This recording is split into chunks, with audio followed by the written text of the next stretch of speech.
Okay, so I just got back from Ogden, Utah, which is just north of Salt Lake City, and man, do I have an epic story of patriotism to share with you. So let me just say that I am downright in love with Salt Lake City and the surrounding area. There's so many fun things to do, and if you love the outdoors, you'll have a field day regardless of the season you visit with all of the different types of terrain, from the mountains to the desert to the water. A good friend of mine, Kyle Nordfors, who has appeared on the channel a few times in my videos, leads the drone team for the Search and Rescue Squad in Weber County and is a general advocate for drones and their use in law enforcement, as well as to assist rescue teams in finding missing individuals. He and his team have recorded dozens of lives saved that are directly attributed to the usage of a drone, as the thermal camera can help scan the difficult terrain in an efficient manner and takes a lot of the guesswork out of his job. But let's get to the reason that you're here watching this video, the flag. Kyle has been telling me about this American flag that the town hangs between two mountains every Veterans Day, which has got to be the most Utah thing I have ever heard, but regardless, it's for a great cause and actually just so happens to be the world's largest free-hanging American flag, measuring at 150 by 75 feet and weighing over 400 pounds. Soon, the middle of this canyon will be occupied by this giant flag nicknamed the Major. This flag is named after and was first hung in remembrance of Ogden's mayor that lost his life serving the United States military overseas. It's now put into place each year by a skilled group of the search and rescue team members, as well as some other helpful volunteers to remember our veterans. There's a reason why I haven't shared a clip of the flag hanging yet, and that's because in order to fully appreciate this incredible sight, you first need to understand everything that goes into hanging it. So after all of the careful planning and logistics have been finished, prep work begins the day before the unveiling to rig all of the rope that is necessary to hold this monster flag in place. A crew of about a dozen workers dispatch up the mountain, hiking along a 1.7-mile trail with switchbacks that help control the steepness so that any person of any skill level can make it to the top and see the flag up close and personal for themselves. Transporting all of this manpower and the gear needed to pull off this feat is accomplished by horseback for heavier supplies. Bikes were supplied by Baku for a swift climb, and if you were unlucky enough like Kyle and myself, then you went up the old-fashioned way by using your own two legs. There's a reason that we had to walk though, and that's because we spent the morning at the base of the mountain delivering supplies to the top using a drone. And if you don't mind, I'm going to spend a good amount of time talking about this drone because it was the single biggest game changer of this entire operation and arguably one of my favorite parts of the trip. So this here is the DJI Flycart 30 and is directly manufactured for carrying and delivering goods. A smaller drone that I use, like the Air 3S, is instead designed to take high resolution photo and video, which you'll see plenty of in this video. Now remember, I mentioned horses were used on this mission to get equipment from the bottom to the top of the mountain. But just imagine all the logistics that go into using horses for this task. You've got to take care of the horses. You need to transport them to the mountain. You need to rig them up with the gear. You need to guide them up the mountain. You need to take care of them throughout the day, and then you need to bring them back down the mountain. When instead you could use a drone that takes 30 seconds to get from the bottom to the top of the mountain, and you can make multiple trips, making it so much more efficient. So from the bottom of the mountain, Kyle made trips up and down the canyon, delivering the necessary supplies with another member of the crew waiting to receive these items at the top. Once they unclipped the rope, he would fly back down for the next load. After delivering the supplies, Kyle and I made our way up the mountain while the crew at the top finished rigging the 3 lines that were required to hold the flag in position. There's actually another team on the other side of the canyon that was rigging the other mounting points, and I do not envy their position as that side of the mountain didn't get sun, so it was pretty chilly, but they had to be strapped in for the entirety of the job as they're on a sloped cliff. Now you might already be thinking about ways that we can get the rope from one side of the canyon to the other, and if you thought that we would use the Flycart, the big drone, you're exactly right. In order to make this happen, the Flycart was left down on the ground with its batteries charging, but Kyle brought the remote to the top with us, so a team member on the ground was able to boot the drone up when we were ready, and Kyle was able to use a handoff method from the top of the mountain to fly it up to us. Using the integrated winch system, the 3 lines were attached to the drone with a tagline for the team on the other side to easily grab them. Kyle flew the drone at about 3 miles an hour to give the team time to let the slack out as the drone moved further away from the side of the cliff.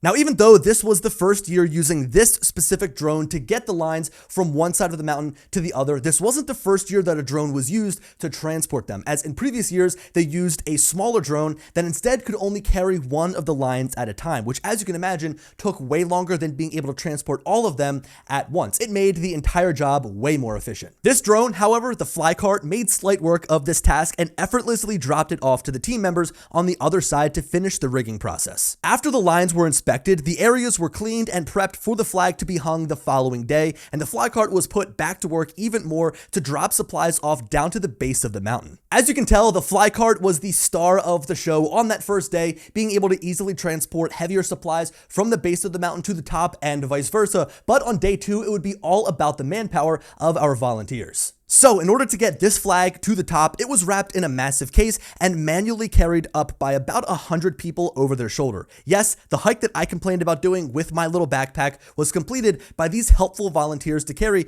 a 400-pound flag all the way up, snaking around switchbacks and trying to make their way over rocks and other debris on the trail. It took this team about 2 hours to make it from the base of the mountain to the top, and then was further held by more of these volunteers on the side of the mountain as it was slowly clipped into place by carabiners. This section of the mountain was insanely steep, and I'm not sure how these volunteers had the balls to stand on the edge of the nest as they carefully slid the flag onto the rope. But hey, that's why I let them do the hard work and I just stay off to the side and fly my drone. The final rigging touches were performed on this second day, and due to the weight of the flag, needed more manpower, so there were a lot more people overall trying to hold things in position and provided a hand wherever they could. Okay, so once the flag was hung in place, it's now time for our unveiling, which this year was performed by Master Sergeant Eddie Quimby. Just as the time hit 12 o'clock, the ripcord was pulled and the world's largest free-hanging American flag was unfurled, dipping between the two mountains and becoming fully at the mercy of the wind. I think I sat there for a good hour in complete awe of the sight of this flag, and I couldn't help but admire its beauty through my drone as I flew all around it to show the canyon, the volunteers involved, the town of Ogden, the surrounding mountains. I mean, everything about this area and this tribute is just so beautiful to witness. And I don't learn. It'll all be fine this time. I don't learn, cause you always seem so kind. And I don't learn, it'll all be fine this time. And I don't learn.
So overall, this weekend was very inspiring. Being able to see the flag hanging there in between two mountains, seeing what all the volunteers went through in order to make this happen, and being able to see what it means to the town of Ogden in Utah really is a beautiful sight. I encourage you at some point in time, if you're interested, to get involved with this initiative, whether it's with one of the foundations, whether it's with the town, whether it's just volunteering your time. It really does support a good cause for our veterans, and it really is just a symbol of hope for the United States of America.